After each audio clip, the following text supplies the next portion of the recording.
how you want to reach these requirements and how you target the challenge described in the open topic. This ARIAD Horizon 2020 Annotated Research and Innovation Action Template is an excellent template that gives examples from the health field how you could write a strong proposal. Common mistakes in this, how to show that you are in scope of the specific topic open. The scope of the project is not in line with the topic. This unfortunately happens quite often. Ensure you fulfill all the requirements. Do not leave out requirements from the topic text. You need to address all of them. And do avoid vague statements.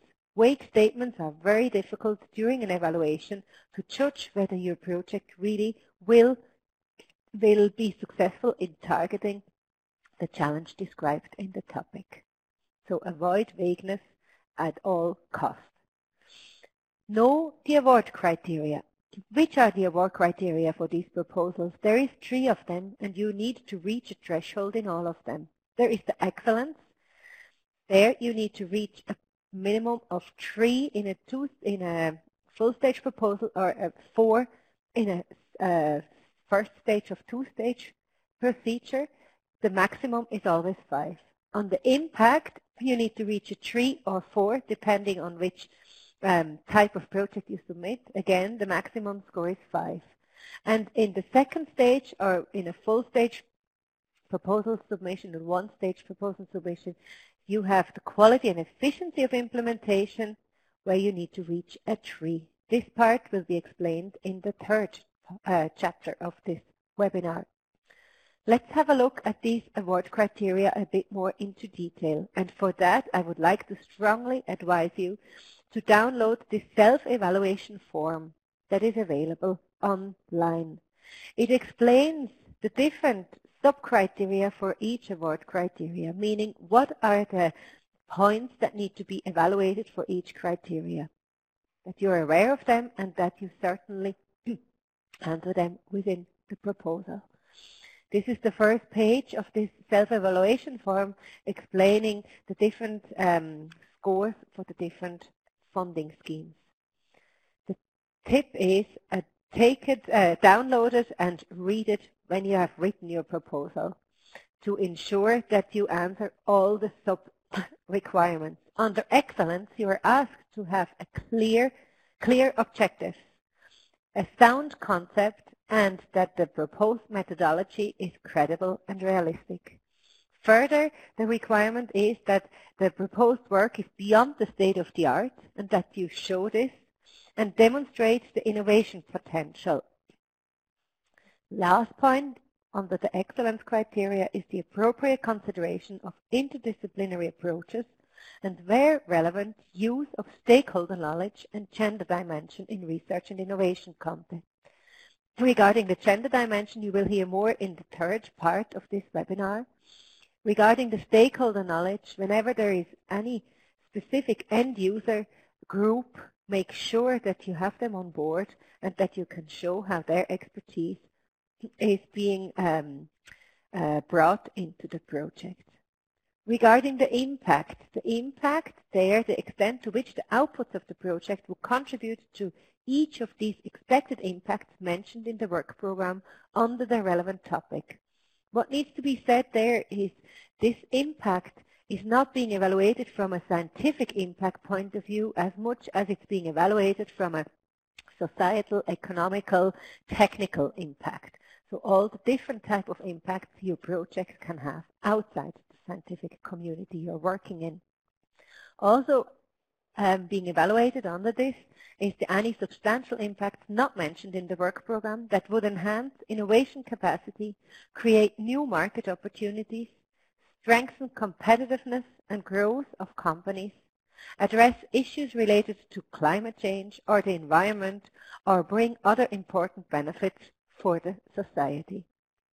The second point of the impact, the 3rd point of the impact that's being evaluated in a full stage proposal or a second stage proposal is the quality of the proposed measures to exploit and disseminate the project results and to manage research data where relevant. And this subpoint, communicate the project activities to different target audience, is unfortunately very often not addressed sufficiently. What does that point mean? That point means that you show in detail how your project findings reach different end users and via which channels you can ensure that these end users will know about your project results and can benefit from them. The criteria that's not evaluated in a first stage is the quality and efficiency of the implementation. What's being looked at there is the quality and effectiveness of the work plan, including extent to which the resources assigned to work packages are in line with their objectives and deliverables, and the appropriateness of the management structures and procedures, including risk and innovation management. Complementarity of the participants and the extent to which the consortium as a whole brings together the necessary expertise is being looked at. You will hear more in part 3.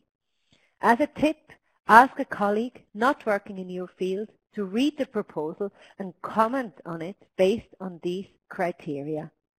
They may give you feedback of specific points that were too vague to be able to be judged that you can improve before you submit the proposal. Before we go on to the proposal template, just a quick word on an activity that the Health NCP Net project has done. Some partners of the Health NCP project have analyzed 216 evaluation summary reports of projects that have been submitted. That's the evaluation report that the coordinators get in return after the evaluation. What these NCP colleagues looked at is the negative and the positive comments for each evaluation criteria. But first of all, let's have a look at this graph showing the different scores of these projects. You can see on the right there is 56% of projects that have a score of 12, and in red 48% that have a score of 12.5. You want at all costs try that your proposal reaches the left side of these graphs having more than 12.5 score in order to be successful in getting the funding. So that's why I'm showing you here the different comments, the most often occurring comments, negative comments for each evaluation criteria, that you can try to avoid these. On the comments in excellence, the two categories that reached the most often negative comments was the ambition, innovation, and groundbreaking, with 67 negative comments. And the line below with 155 negative comments is on the soundness and the credibility of your approach. Do try to avoid these by giving the important and exact information needed for evaluators to judge that your approach is sound and credible. For the second and third evaluation criteria, the most often negative comments were under the impact measured to exploit and disseminate project results. Show how you exploit these and via which channels you reach whom so that you can really claim you disseminate your project results. Contribution to the expected impact of the work program also reached quite a high negative amount of comments with 92. There, just try to be specific. Comments on implementation. The appropriateness of the management has been criticized a lot, and also the last point, coherence and effectiveness of the work plan. Have a good listen to the third part of the webinar that will address these weaknesses and how to avoid them. Now to the third number, the rule is follow the proposal template. Know the proposal template and follow it. The proposal template can be downloaded where you submit your online, prepare and submit your online application. Ensure that you download the exact proposal template to your topic, and the proposal template is structured as such. It shows what you need to write under the excellence part, under the impact, implementation, members of the consortium, and ethics and security. In this part, my part, we will cover the excellence, where I will shortly say something on the objectives, on 1.2 relation to the work program, 1.3 concept and methodology, and 1.4 ambition. The page limitations just at this stage are really essential that you are within the page limitations. For coordination support actions, you can submit 50 pages. For research and innovation action or innovation action, that's the proposals that you submit where you want to do research, they have 70 pages. These page limitations, they are really strict. Whatever you submit in addition to it will not be evaluated. For first stage proposals in a two-stage procedure, you can submit 10 pages.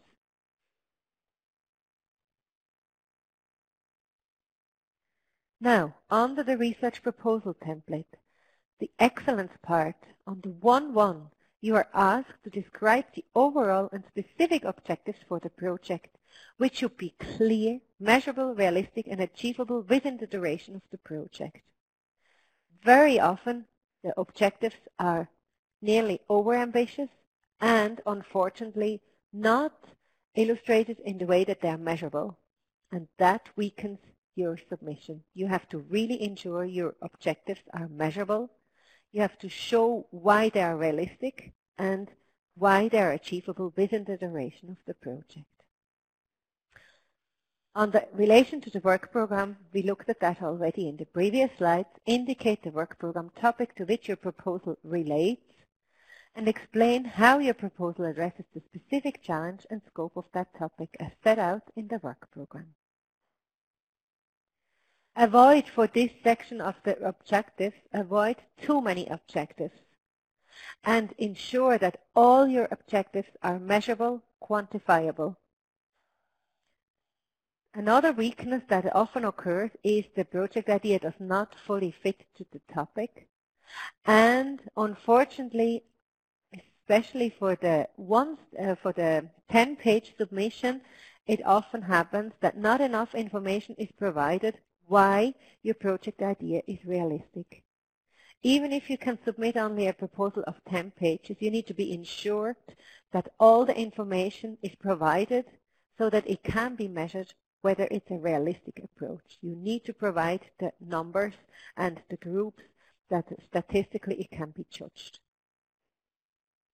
Under the research proposal template, the third section is concept and methodology, where you have to describe the concept, describe and explain the overall concept underpinning the project, describe the main idea, models or assumptions involved, identify any interdisciplinary considerations and where relevant use of stakeholder knowledge.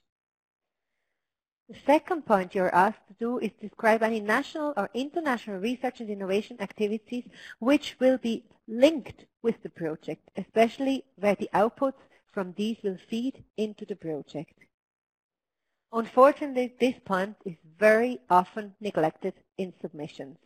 Try to remember this, even if it's only a few days before the submission of a proposal. Try to target this point and put into your proposal what other research and innovation activities in this field could benefit from what you are doing and from which activities your project could benefit.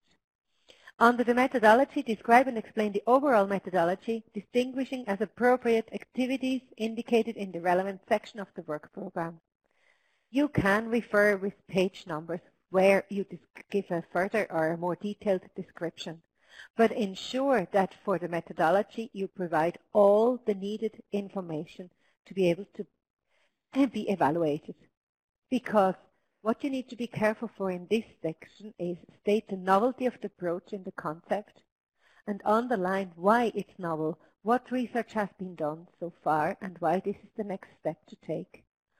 Do not forget to provide statistical relevant information in the methodology section so that if one of the evaluators is a statistician, biostatistician, that it's possible to really evaluate whether your project idea from the size of what you want to do will have the impact that is required in the topic. And the last point here, be careful to provide the information who is doing what, who in the consortium provides which expertise for which part of the methodology. 1.4 is the ambition. Describe the advance your proposal will provide beyond the state of the art and the extent the proposed work is ambitious. Describe the innovation potential, meaning groundbreaking objectives, novel concepts and approaches, new products and services, or business and organizational models, which the proposal represents. Where relevant, to refer to products and services already available on the market. Please refer to the results of any patent search carried out. Let's remember the weaknesses of this part during evaluation. Often there is the clarity and pertinence of the objectives, and the soundness and credibility have been criticized. So really provide the information that the evaluators need to see that your project is ambitious. A further comment on the ambition is, again via this ARIA template, they provide you a lot of excellent questions that you could ask yourself that should be answered in this section. What are the market needs in your field? Do you know them firsthand from an end user or future customer for your technology?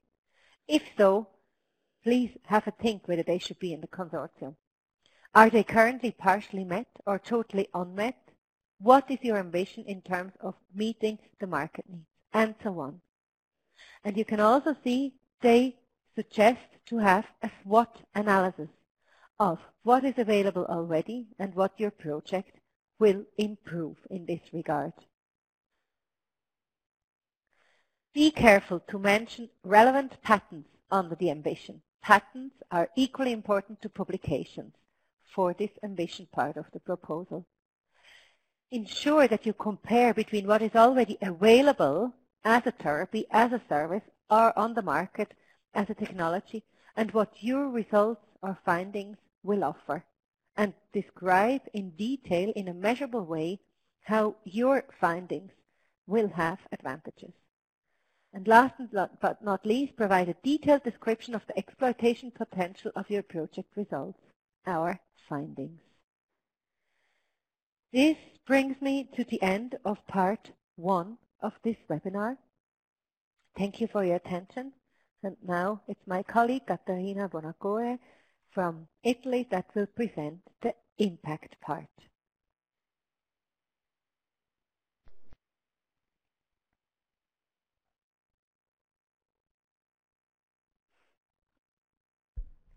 Good morning.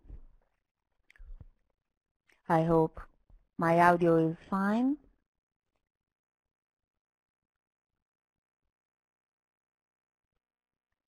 It's fine, Katerina. Perfect. Okay, thank you. So we continue with the proposal preparation, and we switch to the impact section. Generally, I have to say, a very hard work for academics in general, but also for any other type of participant.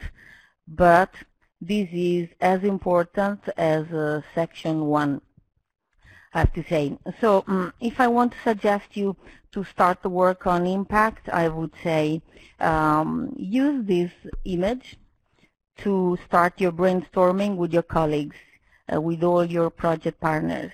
It's really what impact is.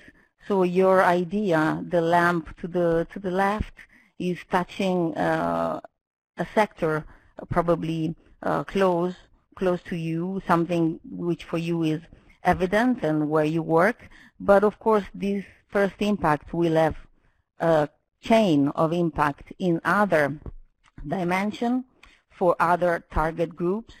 And that's really what you have to do to prepare the impact section well. So consider the chain of impacts you are going to originate.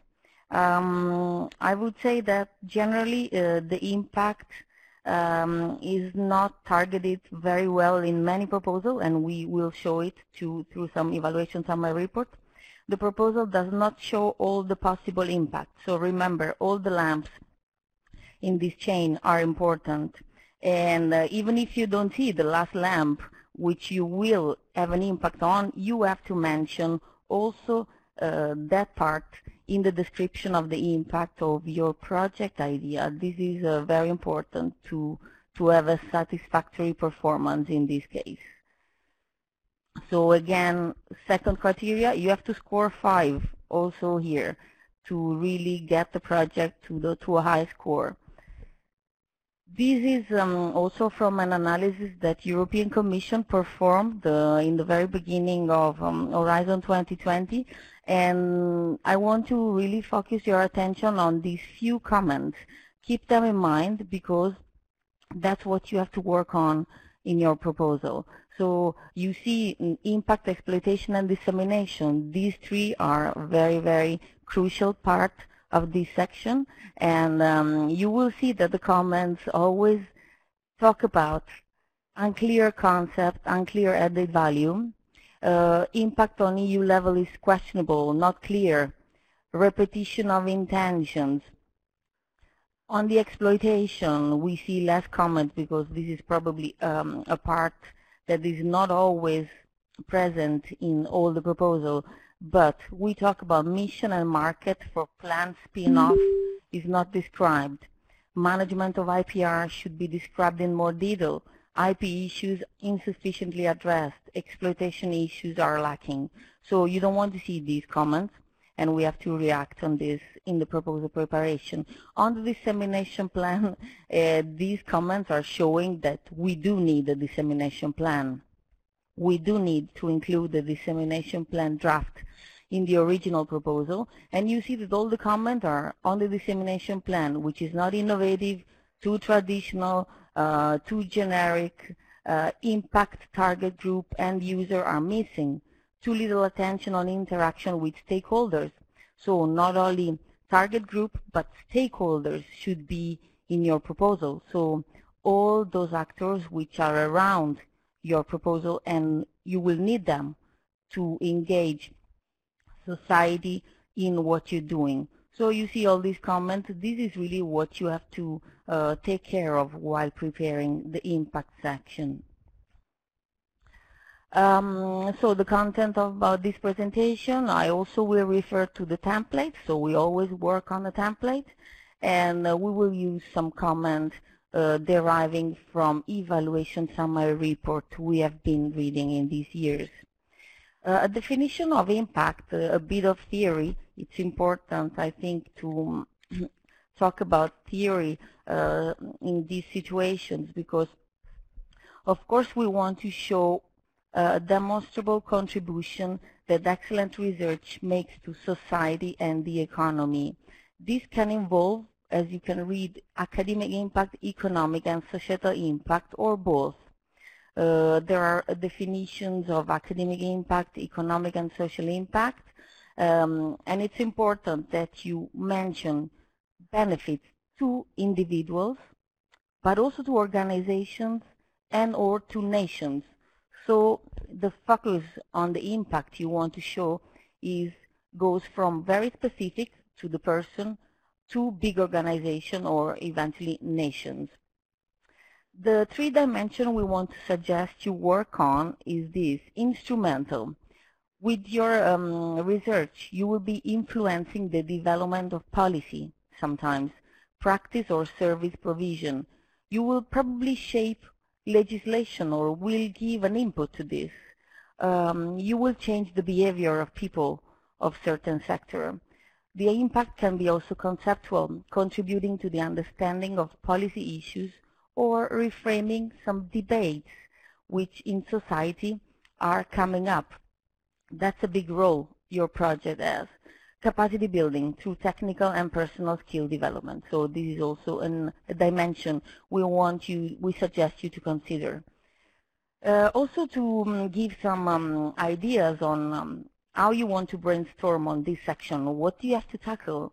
In reality, you would know that all your project will have an impact on health systems under stress. So mention the health spending, which is growing, as you see, at a faster pace than GDP. Why? Because we have an aging population. Many of the projects are tackling aging population problems, increasing patient expectations. So the demand from clients is raising the demands on healthcare is raising. We want to tackle health inequalities as well and in the project. Need for transformation to ensure cost effectiveness, sustainability, and access to high quality of care. Cost effectiveness and sustainability are two concepts that in the impact section are crucial. So please dedicate some time to brainstorm on this and how the project is tackling these two very important issues. So really use these messages to develop the section dedicated to impact. Again, here some more ideas on what we want to discuss in this impact section. These are all lines that you can consider. You want to have a better health promotion and disease prevention. So show how your project is contributing to this. You want to have more cost-effective technologies and treatments. That's what you're working on with this project. You want to have a more integrated and patient-centered service. So show how the project is contributing to this.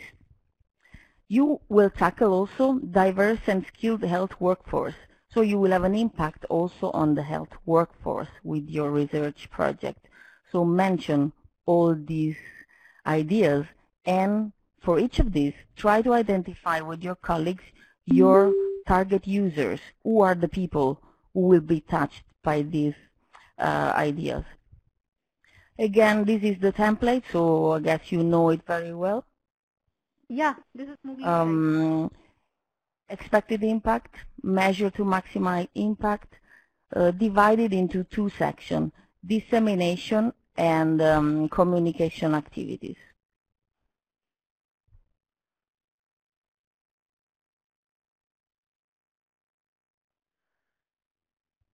So let's take again a few more weaknesses that we saw in some evaluations summary report.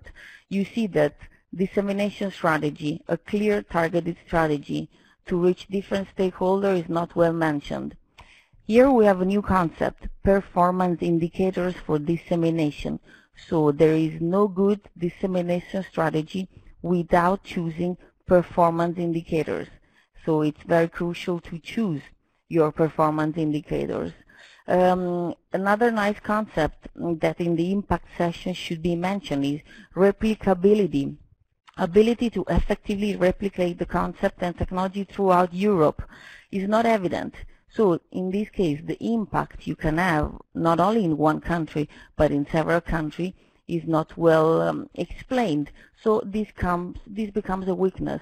Exploitation plan is absent, partial or vague. Lack of details on IPR management. So you see here all the elements which are crucial in section impact are mentioned. This is a good one. This was a project where the impact section scored 5.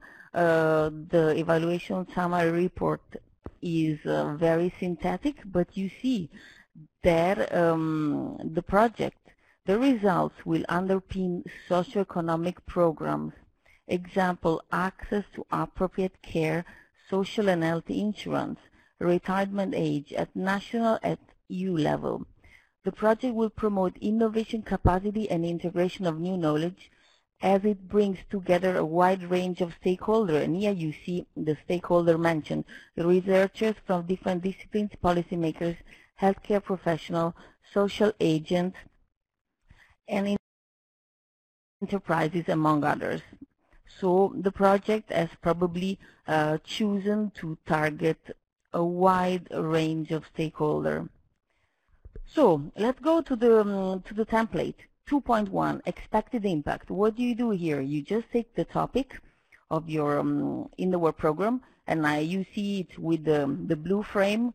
The expected impact is mentioned there. So you take those bullet points you see in this slide, and you start brainstorming around this with your colleague, because you have to show as the first message to the evaluator how you will contribute to these 4 bullet points you see there. Expected impact. How long this section should be. First thing, I would say that 2-3 page maximum are really giving a good overview. And in this section, you will have to focus first of all on the results. So let's say that you have written the section 1, so you know what are the main results of your project. So you're ready to start brainstorming on which results are expected, okay? Applications, clinical, commercial, social, or scientific. That's the first step. You have to have the result, a list on your page, a list on your table. Who is the lead user of these results and how many users? This is the second important point. How relevant are the results for the lead users? So you can also try to scale a bit the priorities. How do the results get to the lead user? And basically this will bring you to draft a dissemination and an exploitation plan. And which partners are involved? Look around in your consortium and really try to make the good choice of who should take care of dissemination and exploitation. How will the exploitation dissemination be done? In this case, you also have to think of the intellectual property rights, IPR. Production, marketing, licenses, patents. So in this phase, you have to consider all these questions and all these elements. The whole section 2, this is just an advice and it depends on the type of project you are writing. If it's a research and innovation action and if it's an innovation action or a CSA, this will change. But averagely, I would advise that you have 8 to 10 pages dedicated to the impact section. So on this very first bit, we advise 2.1 to use a table. A table is better than many pages. So basically we suggest here to have a table. You see two examples, the orange and the blue, where the first column is really mentioning the expected impact one by one. In the first column, in the first table, we suggest you see the objectives, the approach, the outcomes, the deliverable, and the performance indicator in the last column. I like very much this table because this shows that your impact is really connected to the other part of the proposal. So here you have to show that there is objectives, which you probably underline in section 1. You choose here your approach. You say what is the outcome. You connect to the deliverables of the project, and you choose the performance indicator in the last line. Second table is more brief, more synthetic, but for each impact we ask you to consider the stakeholder beneficiaries and the project outcomes. So in one table you will show your evaluator that you have considered all these aspects and all the people who will benefit from your project results. Section 2.2, measure to maximize impact. What the European Commission is willing to have here, you know the text of the template, dissemination and exploitation of results. So they want a draft plan for dissemination and exploitation of project results. Remember again that in case your project is really producing product and it's closer to the market, being an innovation action, you must include also a business plan, but only where relevant. If you are in a research and innovation action, this is absolutely not compulsory. In this section, you have to mention also the data part, how you will use your research data, how you will manage them, how you will protect them, and if you will have, if you will guarantee open access, free online access, such as the green or the gold model. So that's where you mention all these aspects. Remember that on the dissemination and exploitation measures, you have to consider a different range of users and uses. And these are mentioned here, not to forget: commercial, investment, social, environmental, policy making, setting standards, skills, and educational training.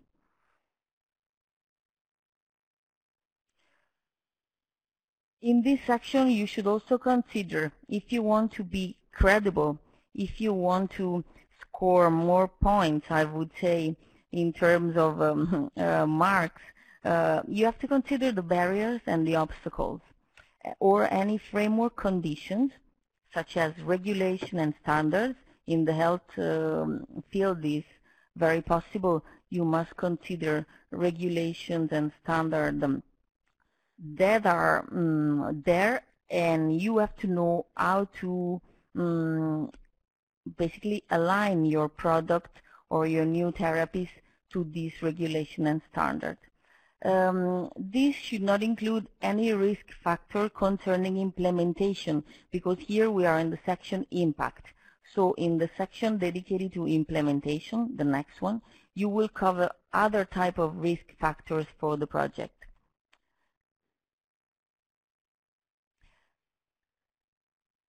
For innovation action, some of you might be writing innovation actions for the next deadline in April. So in case you are on that, it's more important to deliver innovations to the market. So remember, the plan, which should be proportionate to the scale of the project, should contain measures to be implemented both during and after the project. So your plans have to be, of course, for the duration of the project, 3 to 5 years. But to be really good, you really have to look after the end of the project. What will happen after the end of the project with this innovation you are working on?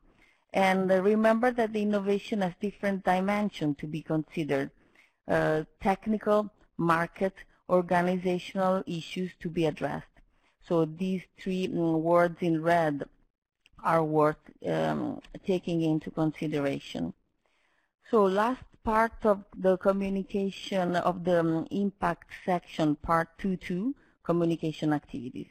In a while, I will also try to underline a bit more the difference between dissemination, exploitation, and communication.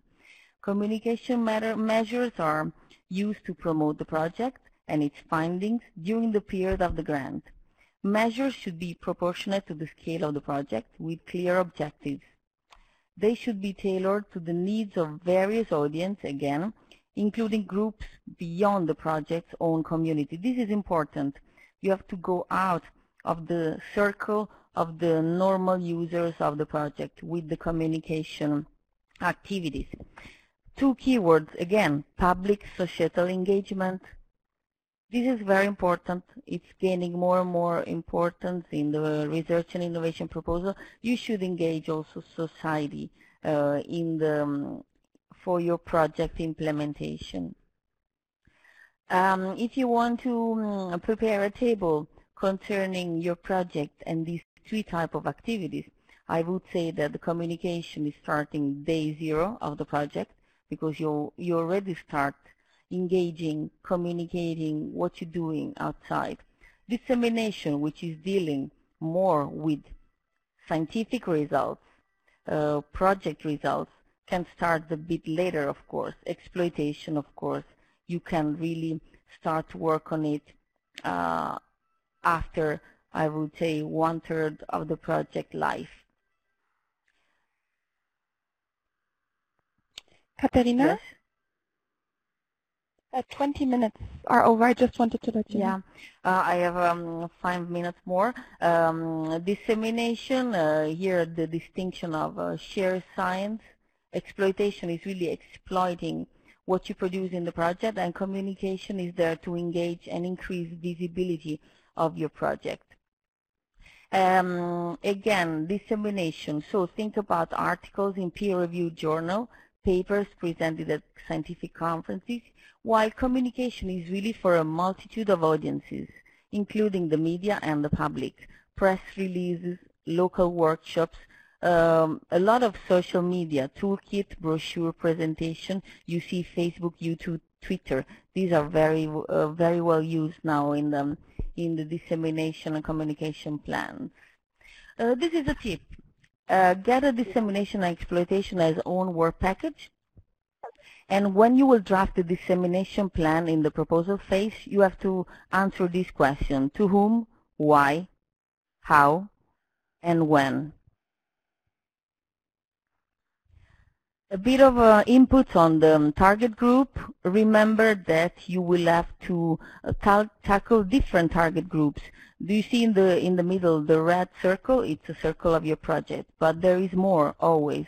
Doctors, healthcare personnel, insurance companies, investors, policymakers, patients, clusters, customers in some cases, end users, press, multipliers. So use all this and mention them in your dissemination and exploitation plan. Some words on the exploitation plan. What you have to put in this exploitation plan.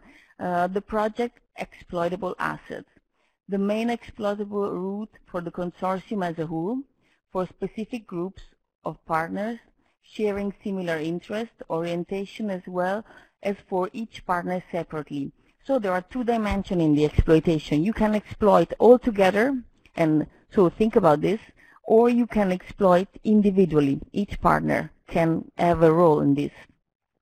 Never forget to protect the IPR issues during the project.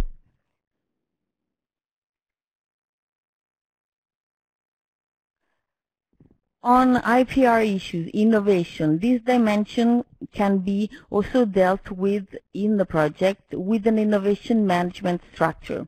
You need someone to monitor what's happening to the results during the project preparation.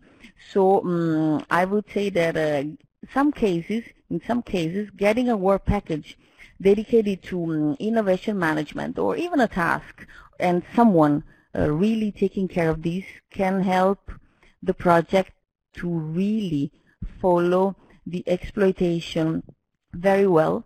And of course, in terms of marks in the evaluation, this can give you more credibility in the management of exploitation.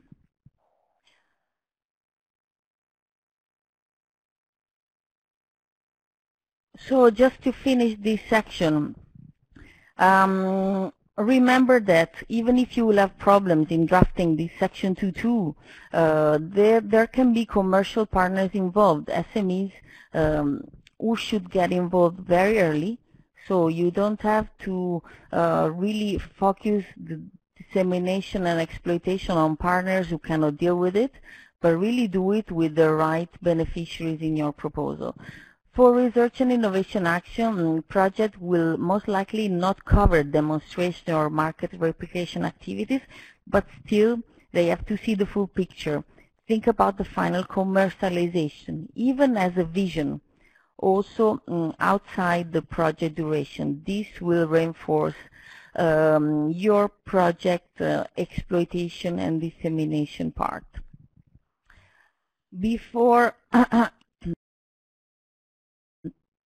So I want to close with these few tips we've been giving. Use a table to explain how the expected impact mentioned by C will be reached. Always consider these different type of impact. Remind to select performance indicator in this section. Verify if your project output is contributing to any technical standard.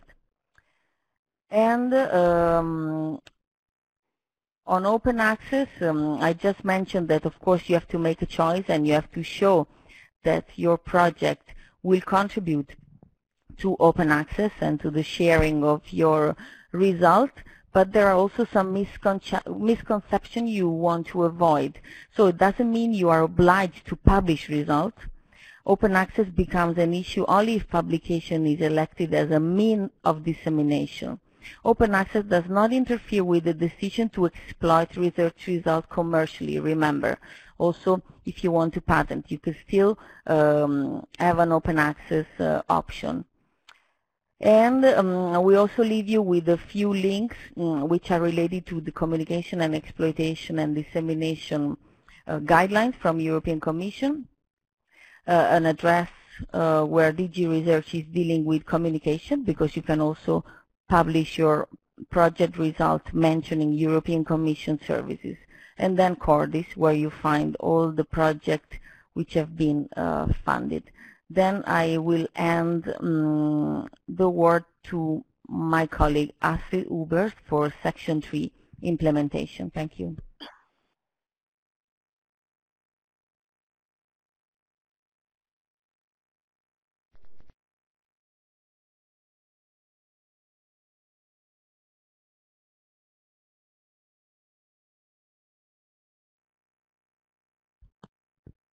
Hello? Hello, Astrid. Yes, your sorry, presentation. Yes, I was kicked out for a minute from the meeting. Sorry, I had to rejoin. There you go. But you can hear me. Okay. So welcome to the third part of this presentation, which... Huh? You can hear me? Yes, okay. Sorry. Just before I had to start, I lost the connection, but I'm back and you can hear me. So the third part now is on the chapter implementation and a few remaining chapters. So I'm based in Vienna, working at FFG, the Austrian Research Promotion Agency. Here's again the overview that you've seen before on the different parts of the proposal, and we've also had the question from a participant about the page limits again. I want to repeat this before I say what I'm going to talk about. So the first three chapters, excellence, impact, implementation, this has a page limit of 70 pages for research and innovation action or innovation action, and 50 pages for a coordination and support action. The other two chapters, members of the consortium and ethics and security, they do not have a page limit because, as you can imagine, they can be longer or shorter depending on how many participants you've got and how many ethical issues you have to cover. So these are the page limits, and as we've heard before, this is what you have to cover in the first stage. This has a 10-page limit. What I'm going to talk about today, and this is quite a lot to cover, is the implementation chapter, which has a few sub-chapters, the members of the consortium chapter, and also very briefly on ethics and security. And I'm also going to give one slide on gender issues where you have to cover this. So let's start with the chapter 3, which is also the last evaluation criteria. It has 4 sub-chapters: the work plan, work packages, deliverables, then the management structure, milestones and procedures, the consortium as a whole, and lastly, resources to be committed. We're going to start on the first one, the work plan, work packages, deliverables. You see here again a copy of the proposal template that you have to cover. So you will see it's about the overall structure, it's about the timing of the different work packages, and then finally this is where you describe your detailed work descriptions according to the work packages. You also list your major deliverables, and lastly you show a graphical presentation of your work. So in principle you have to provide the following here. You're going to give a very brief presentation of the overall structure of your work plan. I think you can cover this actually in around 1 page. I mean, this is only where you give the summary of your work packages. You give a brief outline what you actually want to do in your proposal. Don't forget this is chapter 3, so you have already spent quite some pages describing your scientific approach and your methodology in chapter 1. You've already described the impact, and this is where you're actually describing the work, the real tasks you want to do. You also have to show the timing of the work packages. Many of you probably know this as a Gantt chart. This can be an Excel sheet, or maybe you have some sophisticated project management software doing this. And then finally you go into the detailed work package descriptions. You have some forms here, some tables. The Commission provides all this in the template, so you don't have to worry about any layout. You just have to fill in these different tables. And we are often asked how long is one work package description. I think around 2 to 3 pages should be enough for each work package. And lastly, you show this PERT chart, which is a diagram how the different work packages interact. This is not a Gantt chart. This is not a PERT chart. Sorry, this has to be a bit more sophisticated when you're showing a PERT chart. This is about simply showing the work packages. I just want to explain to you how this looks when you're starting to plan your work packages. You're going to meet with your partners. You're going to plan your work packages, and mostly you have between 5 to 10 work packages in your project. The first one is almost always the work package on project management, and the last one, as we've heard from Katharina, she also recommended to have a separate work package on dissemination and exploitation. What you have to remember is that everything you describe in the proposal in the different sections must be at last described in a task in a work package. One example, we often see a very nice dissemination exploitation plan. You think of a lot of activities, how you're going to reach your target audiences, but then in your actual work plan, there's now no tasks to do this, and so this is a major mistake. Yeah, whatever you describe also in your impact section, it has to be found as a task in a work package. You have to allocate resources, both personal and financial resources, to do this. These are the templates, the tables. I think they're pretty straightforward. You have one big table on per each work package. Here on the left side, you describe your work, you describe the deliverables, and then on the right side, you again have to fill in a work package list, so listing all your work package, and you have to fill in this table for the deliverables. But you have quite good instructions how to do this, I think, in the template, so I'm not going to spend too much time on this. The next sub-chapter after the work plan is the management structures, milestones, and procedures. That's also quite a difficult sub-chapter where you have to pay some attention to a few facts. So what's asked, what's in the template, describe the organizational structure and the decision-making, explain why this is appropriate to your project. This is a very important point. I'll come back to this later. And how you will address innovation management. And lastly, how you manage risks in your project. This is different than the obstacles and barriers that Katharina has mentioned. This is about risks in your project. Innovation management is a new term in Horizon 2020. You find the definition here, and if I have time, I will also explain the slide I've got up on this. If we're lacking time, you simply, just to let you know, there is a definition in the slides, what we think should be covered here.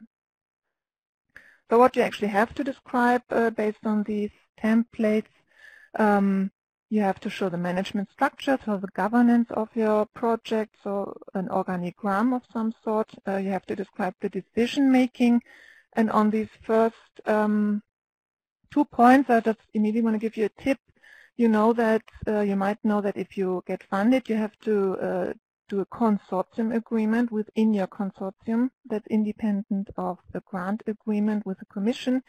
So, and for this consortium agreement, you have model consortium agreements, and one of the famous one is the DESCA model consortium agreement. And why am I showing this? Because in this model template you find structures and decision-making structures for different sizes of projects. So you can have a look into this, how this model consortium agreement suggests a structure for a small project or for a bigger project, and how the decision-making could happen. You also have to describe innovation management, risk management. This is asked for. We've seen this in the list on the previous slide. You can also describe your internal communication, project meetings. Maybe you have an issue and you have to cover quality assurance of your project work and any other management processes which might seem relevant for your project. Often this is around 5 pages, just to give you an idea how long this should be, this whole chapter. What do I mean by organizational structures? You see here a list of project roles. So we have a lot of, quite a few single roles, of course, a coordinator, a project manager maybe as support, work package leader, task leader, IPR manager is also often the case. And the last one is a list you can choose from. You don't have to have this, but maybe it makes sense to have an additional innovation manager, or an ethical manager, etc. These are single-person roles. What you also always have are certain bodies, like the General Assembly, where every partner is part of. You might have, for a big project, an additional steering committee just for the work package leaders. You might have a technical committee if it's a very technical or close-to-market project. And what's always seen now, I think it's standard in the project, is to have external advisory board put together by experts outside your consortium to give advice on your project. This is just an example of a project organigram. I've underlined example. You really have to fit this to the size of your project and what's needed in your project. I'll skip over this just to let you know this could be possible activities for an innovation manager, and this could be possible points you can describe if you're describing the internal communication within your consortium. There are also tables you have to fill in here. This is the first of all a list of milestones. This has been moved to the management chapter. It is a bit of a management issue. So in addition to the deliverables, which are more the project results, you have to describe these milestones, which are really decision points or major control points in your project. Don't confuse them with deliverables. So for example, your clinical study got an approval and you are ready to go into the clinical study. That's a milestone. Or you've developed a device which is ready for testing. That's also a milestone. And the second thing here is this critical risk table. So you have to describe your risks, and you can complement this with this table. And on the next slides, I'm showing you some examples, really just examples. Again, what could this be? You can maybe divide this into scientific risks, economic risks, technical risks, or any general like management risks. So for this chapter, the take-home message is always have an extra work package. Really clearly define for your project all the roles and bodies you envisage for your project, and everything that's in this chart, in this organigram, really you have to describe it additionally in the text and make sure this is the same what you're describing in the organigram and in the text. And very often I see a copy-paste from an application you get from a colleague or from whatever, from a consultant. There are the old acronyms in it, or you take a structure that really doesn't fit your proposal because maybe your project is small and the one from your colleague had 20 partners. So whatever structure he had, it doesn't fit to your structure. So don't just copy-paste, but think about what you actually need. The third chapter here is the consortium as a whole. It says close your speakers. Somebody, okay, but then I can't hear you. So the third chapter, consortium as a whole, you have to describe the consortium as a whole, not the individual. That's a separate chapter. You have to describe the industrial, commercial involvement in your project, and if you have any other countries. Mostly 2 to 3 pages. This is the place where you describe, so I'm going to go back actually. So this is the place where you describe your whole consortium. You have to show how it's complementary, how you have everyone in there that's needed, how you're addressing exploitation, that you have companies on board, etc. This is not about listing every individual partner, but about showing how they work together. So a good way to support this is this skills matrix, where you just list different skills, different technology domains, and show how the different partners contribute with their expertise to this. And hopefully this makes a nice matrix for your project, which shows how integrated your project is, and that every partner really has a clear role.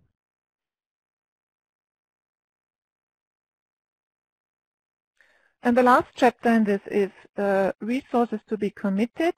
This is describing again your financial and personnel situation, basically what you think you're going to need. Many people think, yeah, I've listed the numbers in my in part A, so in the administrative forms. Why do I need to describe again where am I spending my budget on? And so they're just filling in these two tables in this section. But I would really recommend to spend also a bit of time writing a nice text and maybe some additional charts to show here, to really show the evaluators why do you need this budget that you're asking for.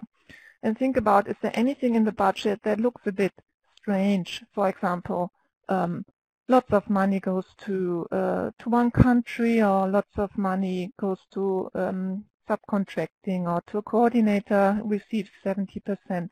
I'm just naming a few examples.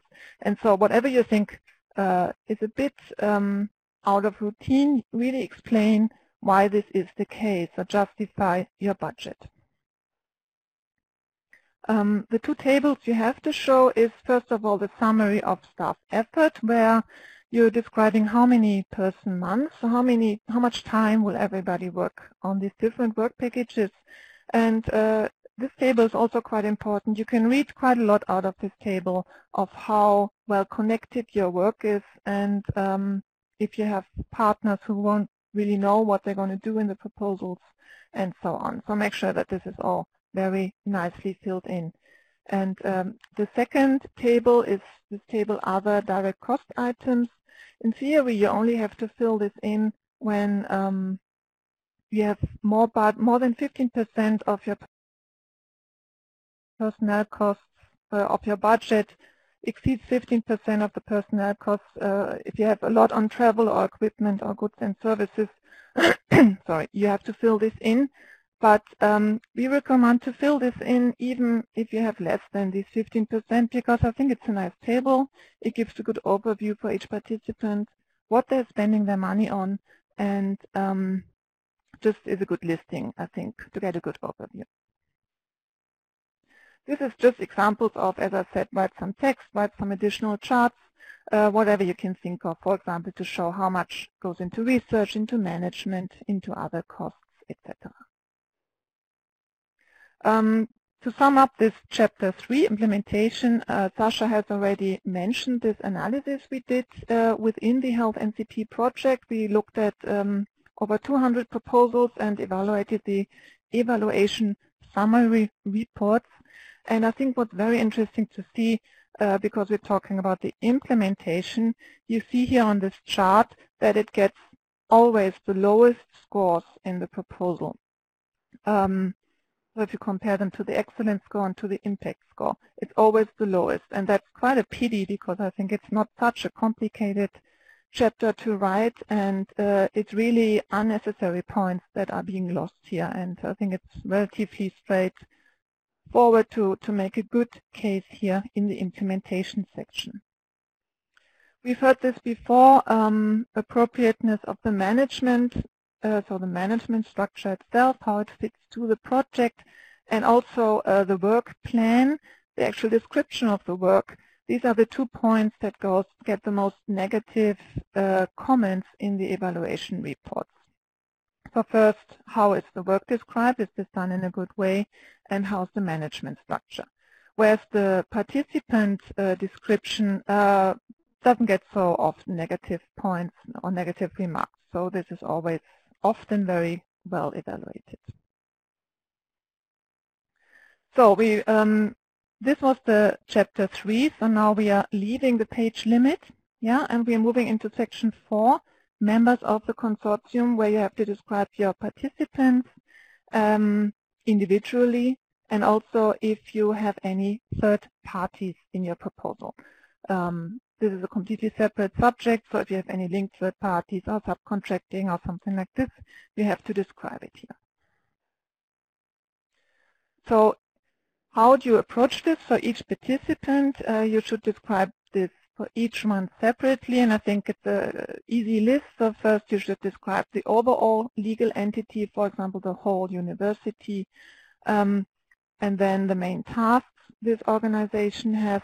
But then you go down to the specific persons or to the specific department of this organization, who's going to be involved in the project. So list the CVs or the profiles of the persons, including the gender, that's an important point, up to 5 publications, up to 5 previous projects, and any significant equipment, or if you have access to really important infrastructures that you need for your work. I think 1 to 2 pages here per organization is more than enough. This is not about long table CVs. This is about a short paragraph for each person. And if you have a big university and maybe 4 departments are participating, it's perfectly fine to have such a description for each separate department. If you're a company or a company, an enterprise, you might not have publications, then it's probably a good idea to list any patents, for example, that you've got. The last section is ethics and security. Again, not part of the page limit. This makes sense. It could be a very long section, depending on what you're going to do. The basis for this chapter 5 is the ethical issues table, which you are filling in your administrative part A. In this part A, you have the list of these different issues, and everywhere where you click yes, your project has an issue with this or is involving human participants, animals, etc. You have to click a yes, and then you have to list the page where this is going to be described in more detail. So that's the beginning. You think about what ethical issues do I have in my proposal. This is the list of potential aspects that are asked for in this part A. And if you have a lot of ethical issues, it really might make sense to think about a separate ethical manager.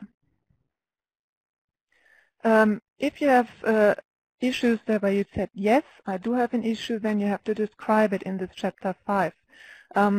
You must submit the so-called, you must describe the so-called ethics self-assessment.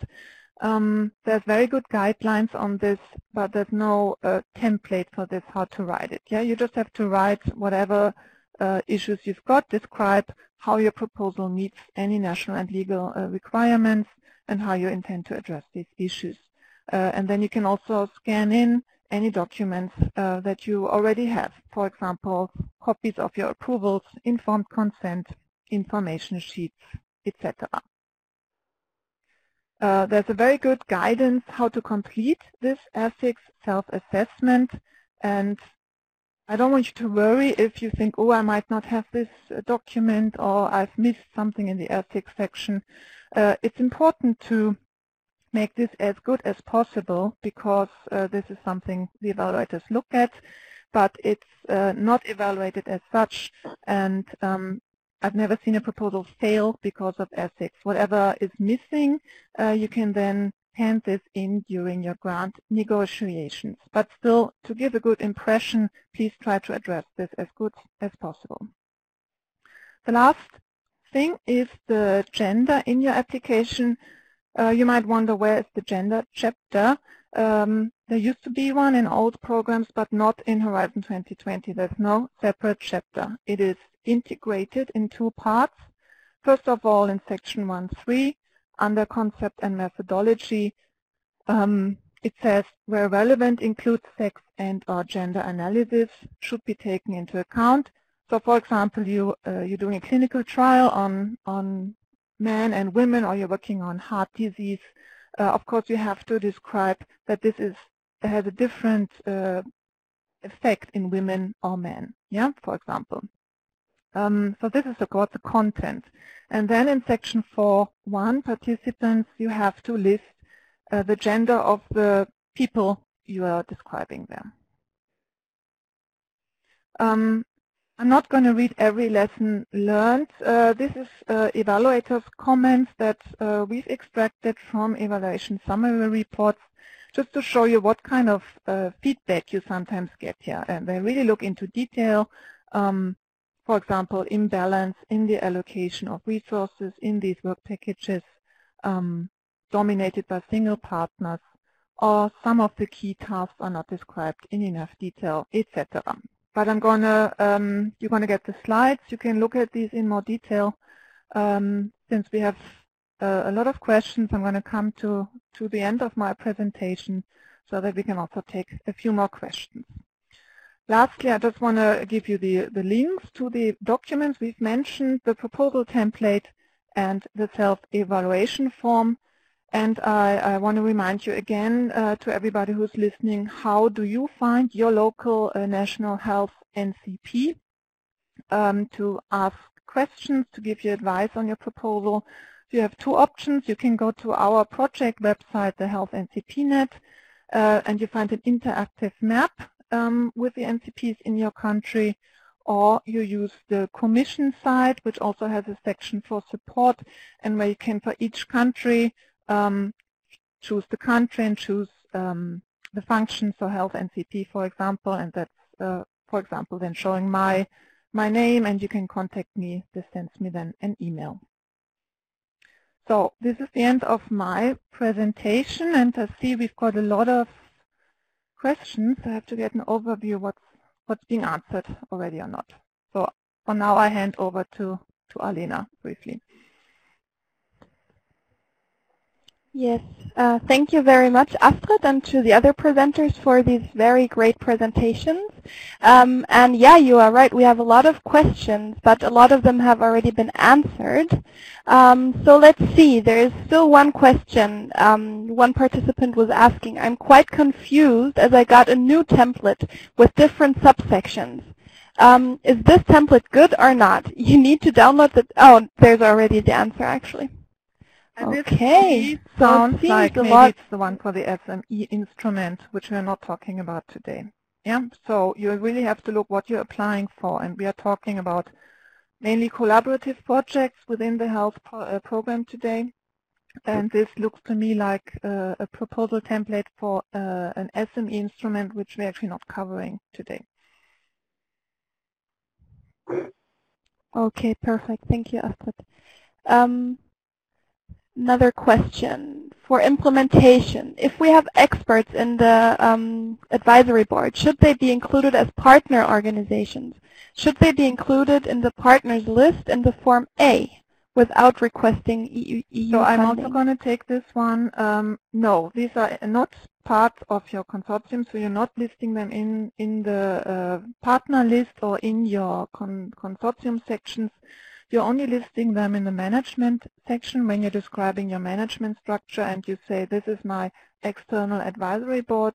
We foresee the following 5 people for this, and would be good if you might have asked them already, these 5 people, if they want to be your advisory board. And then you can foresee some, in your budget, some travel money for them. Yeah, but otherwise they don't need to be listed as in the Form A.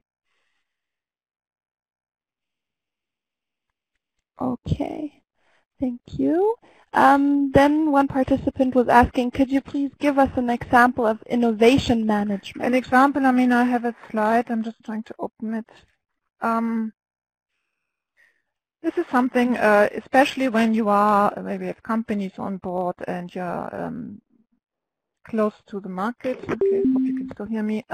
You're observing for whatever you're developing, maybe you're developing a device or a product, you're observing the market needs and the market opportunities. Are there any other technological developments that are similar to yours? And you really try to have a good overview of the market and to connect this to your own project. Yeah, and at the same time screen all the time within your own project for any innovations that might come up. Yeah, don't know if any other one wants to add. My co-speakers.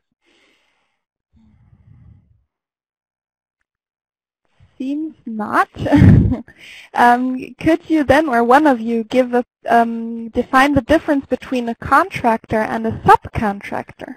Yes, a subcontractor, so we are in Horizon 2020, forget everything you know from FP7.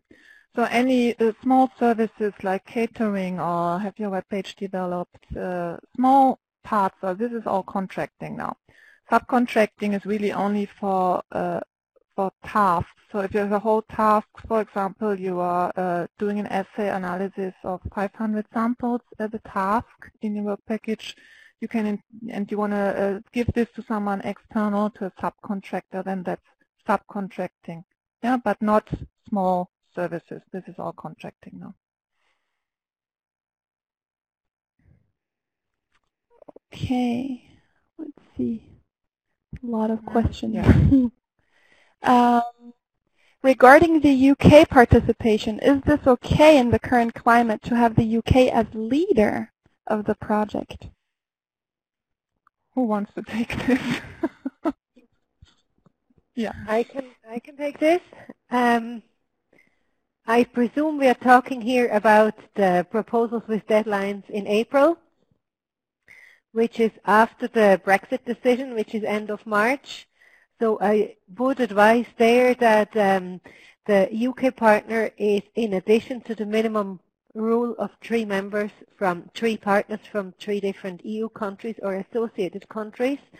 And if the UK partner is, in addition to these 3, and is the one who has the overall strongest know-how on this topic and should be the UK coordinator, because of that, I will put it into the proposal that if there is a problem, partner XY can become coordinator. I would provide a solution if it's not possible, and I would have the UK in addition to the 3 minimum partners. Otherwise, you are not eligible.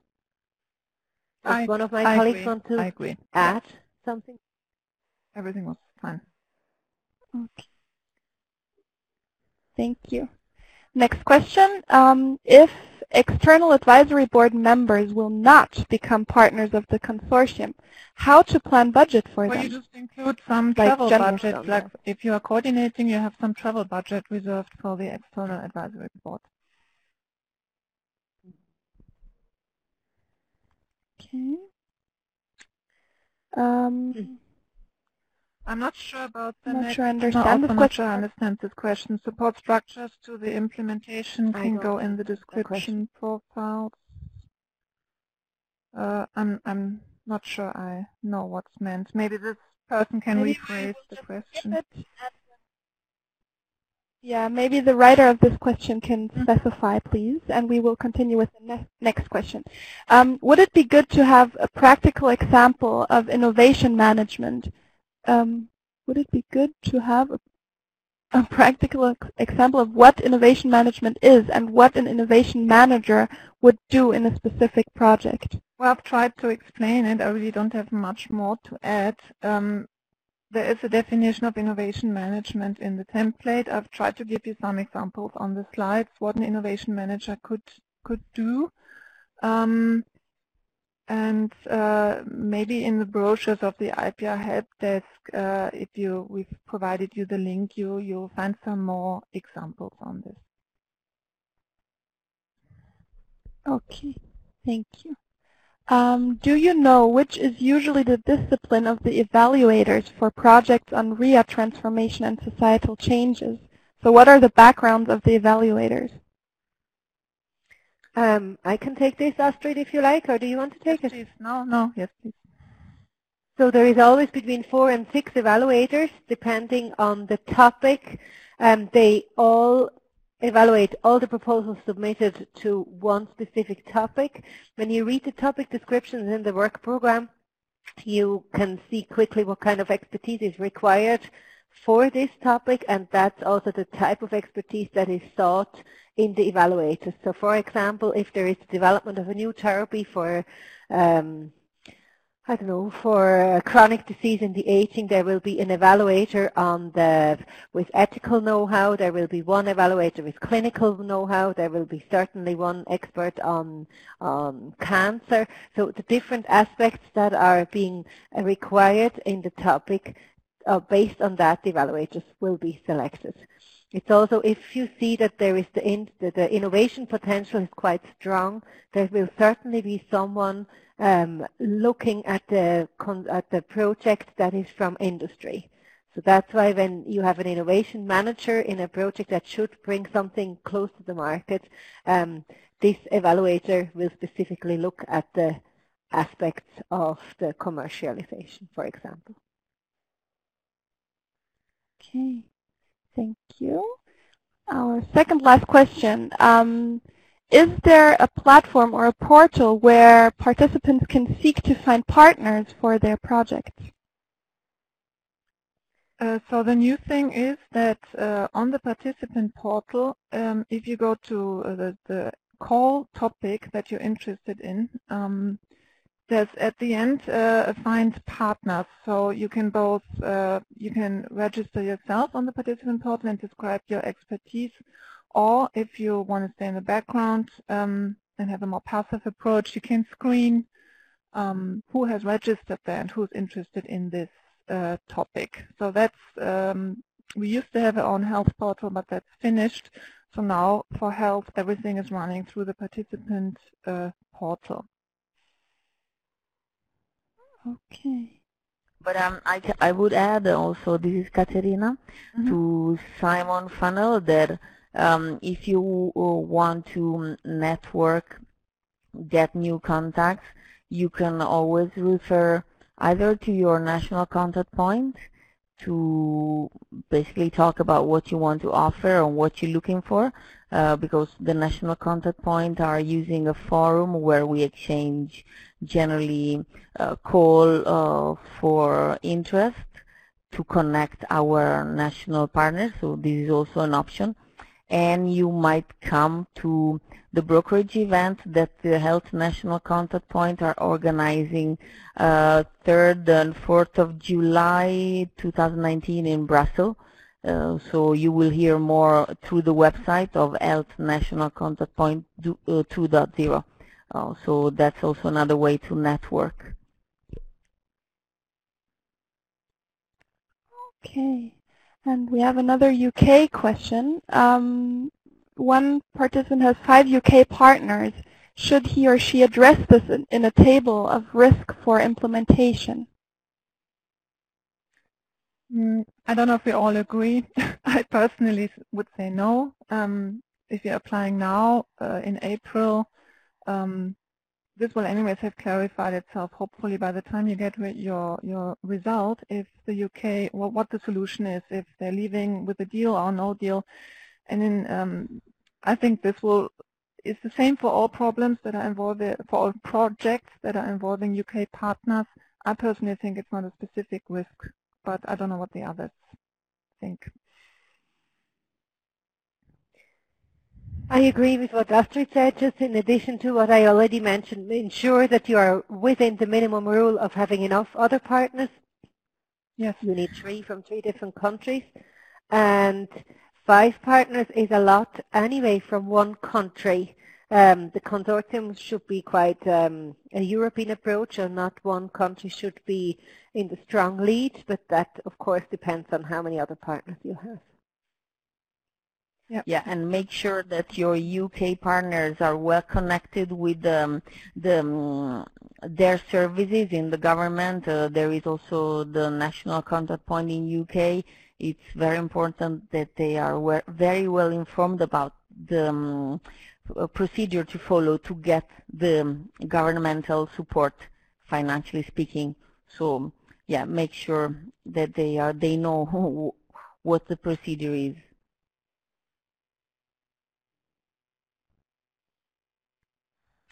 Okay.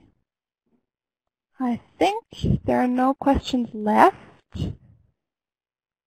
No, perfect. So yeah, then yeah, we're perfectly on time. But that's also because you already answered a lot of questions in the text. Thank you for that, for being flexible. And yeah, I thank you very much for today's webinar. It was great, and I think very helpful to everyone who participated. And I wish you a great start into this week. Thank you very Bye, much. everyone. Thanks, the same to you. Bye. Thank you. Goodbye. Thank you, Alena. Thank you, everybody. Thank you, Alena, yes, for hosting it. Thank you, everyone. Yeah. And sorry for the confusion. And don't forget to answer the survey, please. Bye.